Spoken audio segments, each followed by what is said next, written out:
Près de 820 millions d'euros de contrats liés à la lutte contre la Covid-19 font l'objet d'enquêtes pour corruption en Afrique du Sud, y compris une affaire liée à deux proches du ministre de la Santé, Zouéli Mirizé. Visage de la lutte contre la pandémie et promis à un brillant avenir au sein de l'ANC, parti historique au pouvoir, Zouéli Mirizé est dans la tourmente. La semaine dernière, plusieurs médias ont dévoilé que son ex-porte-parole, Tarera Mazeu, et son ancienne assistante personnelle, Nadira Mita, auraient touché des millions d'euros en paiement irrégulier lié à un contrat de communication autour de la Covid-19.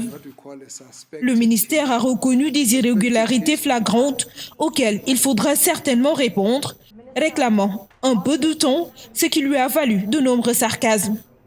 Les enquêteurs épluchent plus de 4000 contrats portant sur des services et fournitures liés à la lutte contre le coronavirus.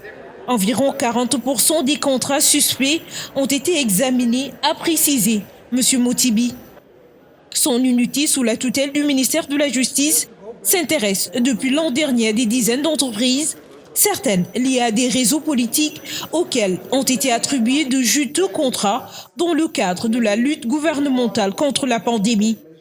Jusqu'ici, plus de 60 fonctionnaires ont reçu des sanctions disciplinaires et 87 entreprises ont été inscrites sur une liste noire.